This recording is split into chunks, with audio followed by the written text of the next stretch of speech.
And I've heard through the grapevine different things about Maureen. Like last year, she won across all of Grand Valley the Outstanding Teacher of the Year award, which is remarkable. Just a great honor. She's been in Grand Valley for 13 years. So I'm going to ask everybody to give her a warm welcome to the copies.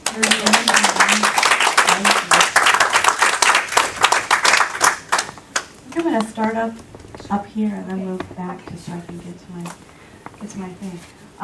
So thank you so much for the introduction. Thank you for coming out tonight. It is such a beautiful weather, and so to come out here and give your time and be indoors right now is wonderful.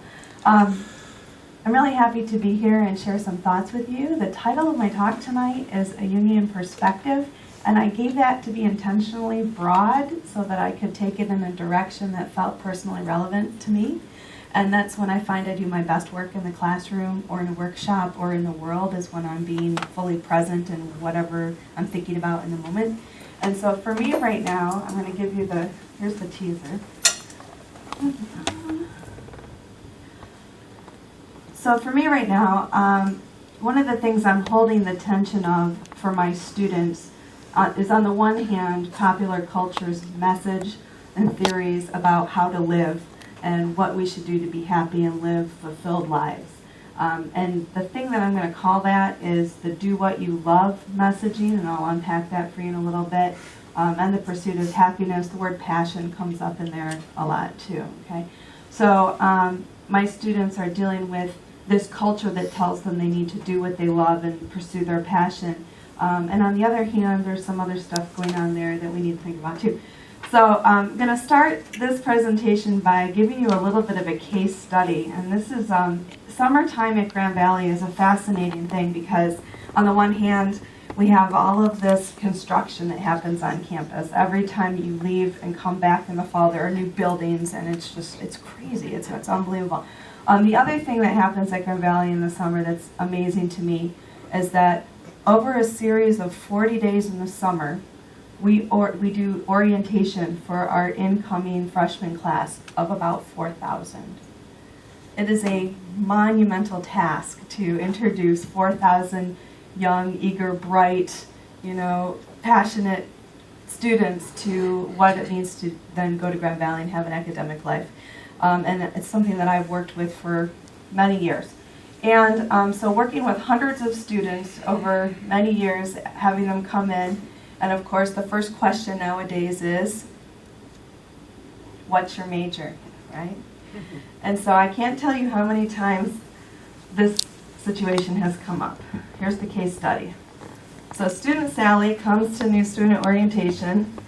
Sally's parents want her to be a nursing major. Sally really enjoys stories and reading and writing and has this dream to be a writer one day. So I'm in orientation. I have, a group of 8 students just like Sally, and I'm supposed to have Sally's schedule figured out for the next year, right? What should I do? So talk to somebody next to you. I would like to hear, how would you advise Sally? What would you tell her to do? I'll give you a couple minutes just to talk to someone next to you. I guess who's paying for Sally's education? The parents or her? If she's paying for it, she should do what she wants.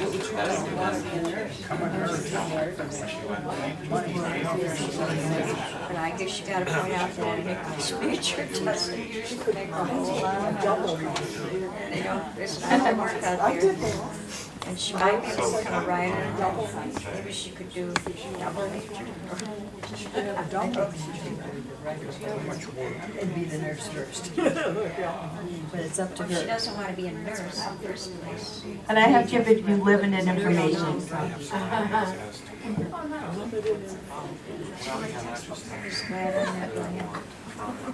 Okay, so what are some ideas that you have out there? How would you advise Sally? What would you tell her to do? You've got like an hour with her. She's going to have her classes registered. What are you going to say to her that's going to be helpful? I tell her to get a double major. Okay, so maybe a double major would be right for Sally. Maybe you can do nursing and English at the same time. Or right? a major and minor. Or major and minor. Maybe you're majoring in nursing and minor. So you're going with you can do both things, right? Okay, good. Maybe you can make your mind up later if there's certain things that you can do that both require in the freshman year? Yeah, so maybe coming in as a first year student, you don't need to make that decision right now. So the advice would be, hey, take some creative writing classes, but also take the sciences. They're going to prepare you to go into nursing if that's the way you want to go, right? But any other ideas? Yeah. In my experience, if you don't absolutely love what you do, everything else just fizzles out. Okay. I would say to pursue that, and the right thing will come about. Okay. Okay. I'm glad you said that. So this is go ahead. I would tell her to follow her passion. Okay. Okay, flash forward. This is an actual student message that I got last week. But this is not how she started out, but this is flash forward. By the way, Sally decided to major in English. She had a fabulous career at Grand Valley. She was a great student. She found an amazing internship at a local newspaper. They really loved her, but they don't have any full-time work after. Now that she's graduated, I get the message very literally last week. Here's the message I get. I followed my bliss, I followed my passion, I do what I love, but now I can't find a job in my field. What am I supposed to do? Write a book. Write a book. Tell Sally to write her book now. What would you say? Should she pursue a big girl job in an unrelated field, pay the bills, or should she find some way to... What would you tell Sally to do now? She could work in. This is my life, Okay. Yeah. What do you do with a music degree? Starve. You get a job, Yeah. and you try to work the other thing along with it. Right. And maybe after some point, Yeah. you get enough connections, Right. you find the right direction. I mean, I guess that's what I would say, is Good. get the job to survive, Yeah. but do your other thing. Good. Yeah. Yeah, lots of Libras in here. Let's balance both things, right? So I can tell you that from this student's perspective, this scenario is crushing to her. And I think it's more crushing for her as a millennial student than maybe somebody in my generation, Gen X or older. And this is why. I want to just lay this out real quick for you. We are in a very big do what you love culture right now, and kids are being told from a very young age, the only way to do great work is to love what you do. If you haven't found it yet, keep looking. Don't settle, as with all matters of the heart, you'll know when you find it. True, every word of that is true, right?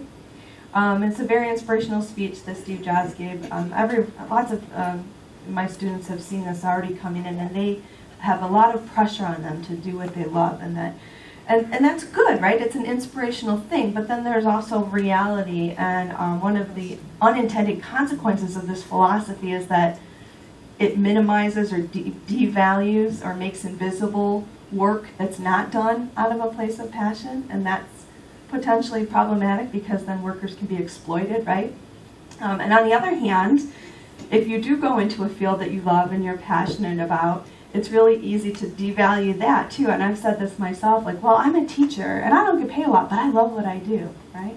So there's some interesting shadow sides to this do what you love philosophy.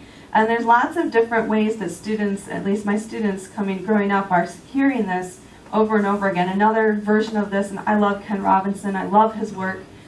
His TED Talk, Do Schools Kill Creativity, is one of my favorites. It's one of the most viewed talks, on the internet. And his book is called The Element, and it's kind of a different version of Do What You Love. He says everybody needs to go find their element, and what your element is where your passion meets your talent, right?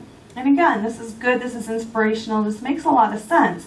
But the pieces that are missing in this puzzle are, well, what about what the world needs, right? And what about what the world is willing to pay for? Those pieces often aren't there.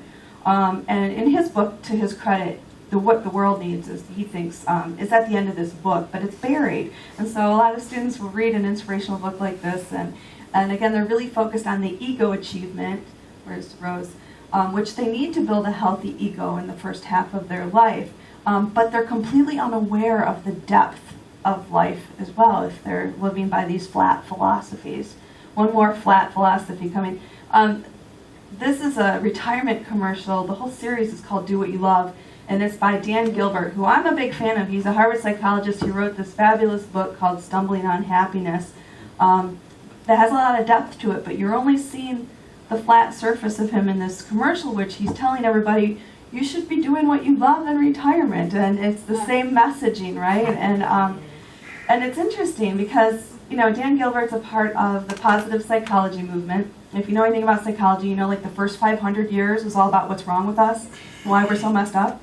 And it wasn't only until recently that psychologists said, well, why don't we study what's right with us? Why don't we study people who are happy or fulfilled? And maybe we could try to do more of those things, right? And so he is in the field of happiness studies, and there's been now a lot of research that's come out about happiness, and he's a part of it. And his book is great, but again, the commercial is just giving this message of you should always be doing what you love, and there's really not a lot of emphasis on, well, shouldn't we also be doing things that are good for others, and shouldn't we also be doing things that are right for the world, and isn't there more to that? Okay. So just one more quick thing about happiness. Now that the science of happiness has evolved to a point, there's an actual website called Happify, where you can go out there and kind of like click now to happify your life and find meaning and enjoy parenting, right? And so the messaging that I think my students get coming in is like, you can just click this button and we'll do these little games in the computer and we'll be happy. But you all are in this room are wise enough to know that's not really how it works. You know, antidepressant medications are through the roof. And, you know, you can see why a lot of this happiness stuff is now being brought into the consumer field, because we're incredibly unhappy. Drugs that'll make you happy. And so what does make us happy, right? So what you know? So for those of you that don't know, this is a reference to Pharrell's song, Because I'm Happy. And so there's a little bit of a backlash going on right now, I think, about a lot of the flat messages that we've been getting, which allows me to say, all right, let's open the door and go back to Jung, and let's go deeper and look a little bit below the surface, right? And so I'm not going to do a huge number on Jung right now. If you want to know more about him, please feel free to come to the workshop Thursday. Just for those of you that aren't familiar with him, he's a Swiss psychologist. He was a contemporary of Freud, younger than Freud. And Freud really wanted to hand the newly developed field of psychology over to Jung to carry on his legacy, but Jung had some competing thoughts, and Freud didn't like that. And they kind of had a huge falling out, which led to Jung's breakdown. And in his breakdown is when he went down into his own depths and brought back some pretty amazing concepts that he shared with us in the terms of the psyche and psychology. So, ow, that was painful. I lost mine. Oh, is it working? So there's just three core concepts I want to talk about in order to set up what I want to say about happiness. One of the big disagreements that he had with Freud is that, you know, Freud thought that all neurosis, all mental illness came from sexual repression, right? And Jung was like, he worked with severely mentally ill patients in Bergolzi and hallucinating schizophrenics, and he realized that their stories, the images that they were sharing, were actually incredibly rich and complex and much like religious symbols. And so he was like, I don't think that it's all sex stuff. And that got him into trouble with Freud, and they had a big fallout. One of the other things that he posited was this notion of the collective unconscious, so that we all have a personal unconscious, but there's this bigger psychological pool that we can dip into, and that's where symbols come from, or religious symbols and archetypes and things like that, right? Okay, so just a quick thing on Jung. So what would Jung say about this whole happiness stuff? Here's one of my favorite, simplest way to say it is, when people feel like they're living the symbolic life, when they are these actors in the divine drama that's unfolding, that's what brings meaning to life. It doesn't matter what your major is. It doesn't matter where you live, what kind of house you have. All of that stuff can be dismissed if you don't have a symbolic life. And that's what's the most important thing. He was talking about the Pueblos and how he was talking to this member of this community, and they were watching the sun come up, and he was saying, well, what's so big about the sun coming up? Why is everyone sitting out here watching the sun come up? Big what, right? Well, we believe that the sun doesn't rise unless we come out to greet it. Now that's participating in the divine drama, right? The sun doesn't rise unless we come out to greet it. Okay, that's living a symbolic life. That gives meaning to life. Okay, whether you're a nursing major or an English major, it doesn't matter, right? So, where do we live life symbolically today? We live in a highly rational, world. And so that's where you see a lot of these rational attempts to define happiness and to do what you love and passion in these 10 steps or what have you. But they all are lacking the kind of depth that we need in order to live a symbolic life. Okay? So I always introduce students to Campbell because this is, for me, the best way to get folks to understand what it means to live a symbolic life. And I introduce them to the hero's journey and show them how myth is a metaphor, and there are all these symbols in here that you can then reflect on your own life journey. And I work really hard to share about the differences between follow your bliss and these other notions of passion and do what you love. I think this is fundamentally different.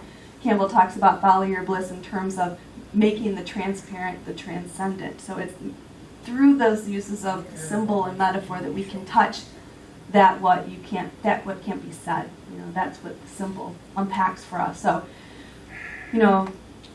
that can't be said. The eternal Tao is the Tao that can't be said, right? I mean, there's no way you can say it. Stories have a way of bringing about those archetypes and metaphors and symbols so we can experience it. So I introduce my students to Joseph Campbell and the hero cycle, and I show them the hero cycle, and I talk about how, look at all these stories, look at all these myths, look at all these stories what are your favorite stories, as Laura said? What are your favorite stories? What's happening in these stories? Oh, the main character gets this call to adventure, and they have this urge to go out and do something from the unknown. They have to completely leave the world that they know to be real and go off into a new adventure. You can try to say no to that adventure, but if you do, what happens? The universe just keeps coming back at you, right? And so the call might start off and it might be like, hey, don't you want to go on this adventure? But then if you keep hanging up the phone and saying no, the call will come back stronger and stronger. And sometimes it's in the crisis is when we're really shoved out into our next adventure, right? So I share this with students who are in the process of developing their own journeys.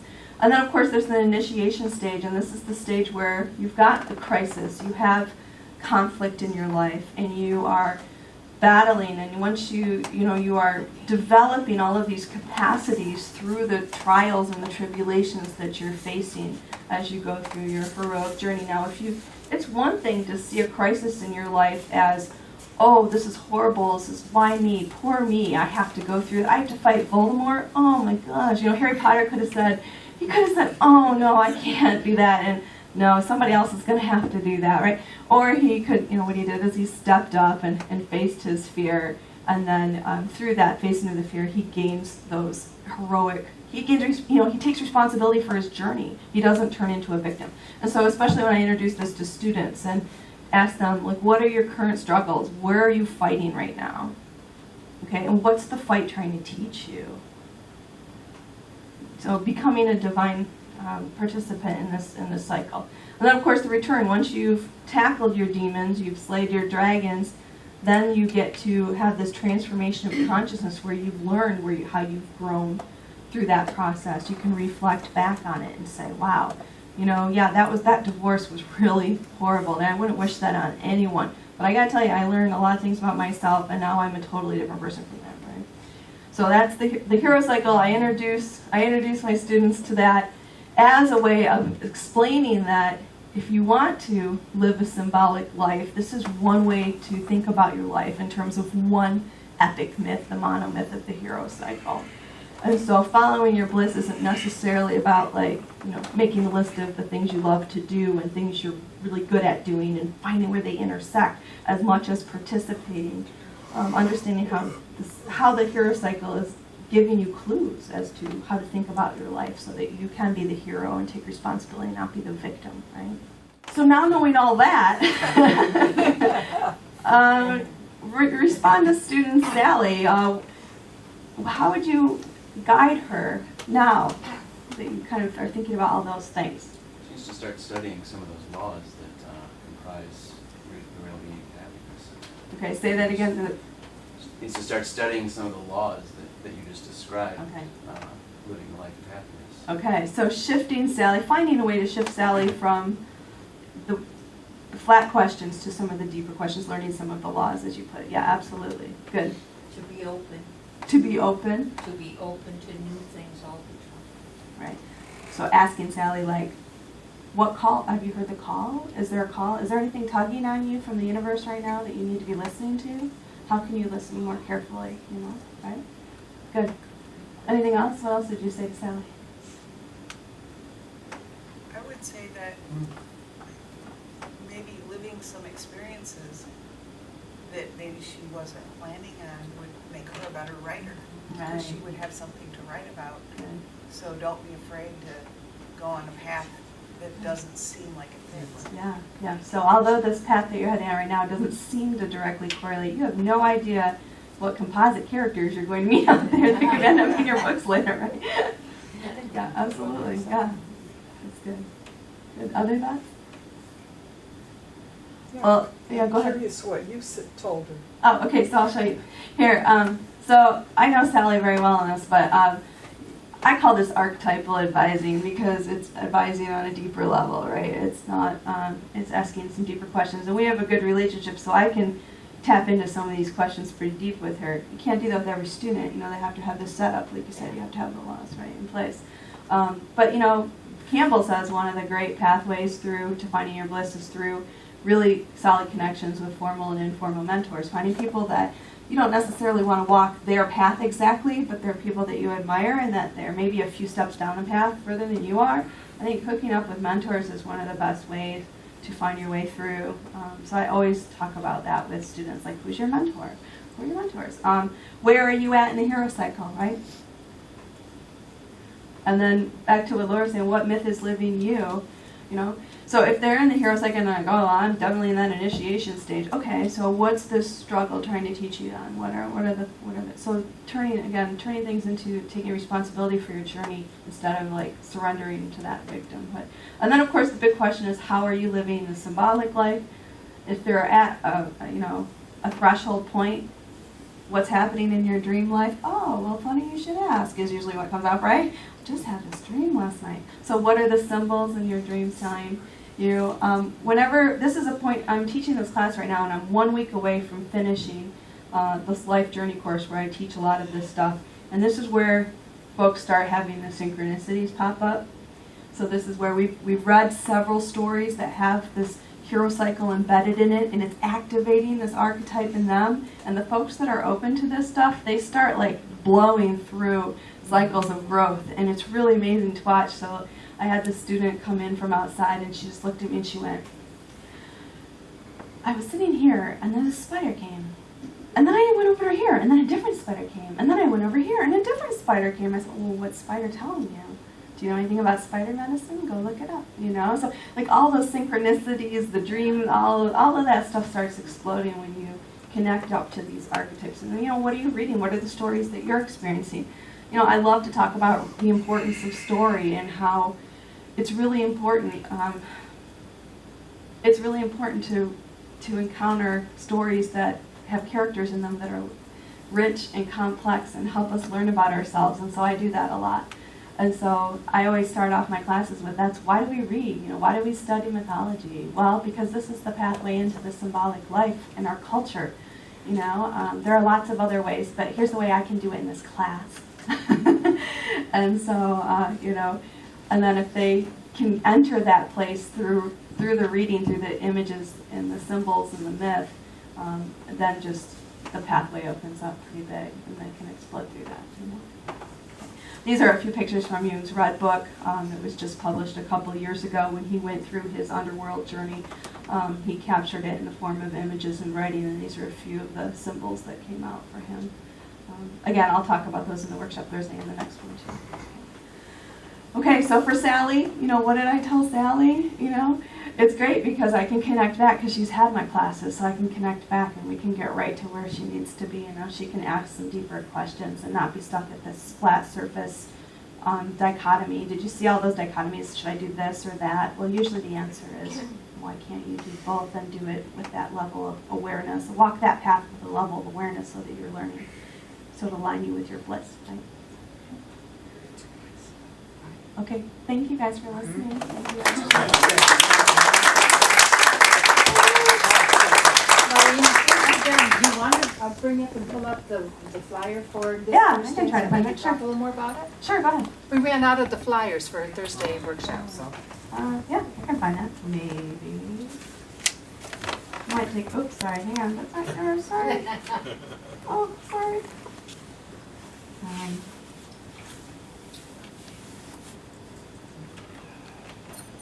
My computer files are really ugly, so just Patience. no, there are some times when I'm like, yeah, I'm gonna take this summer and I'm gonna go through and clean out all my stuff.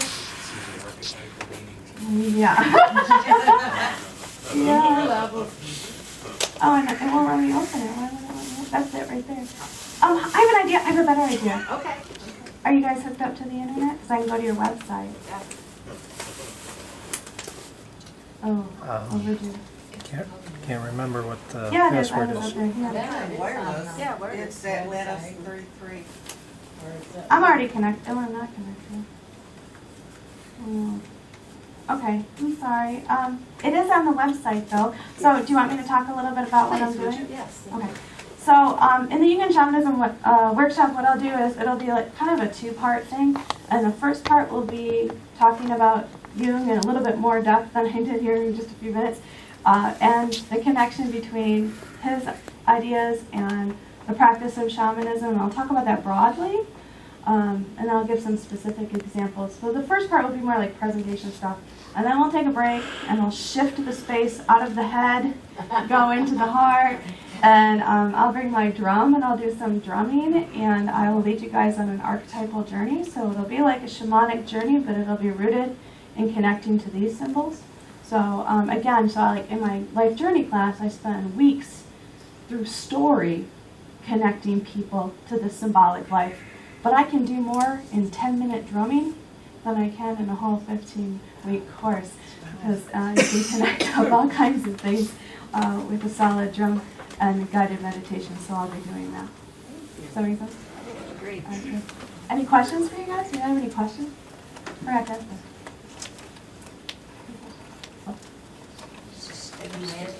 I did? Excellent, excellent. So thank you, Maureen. Thank you.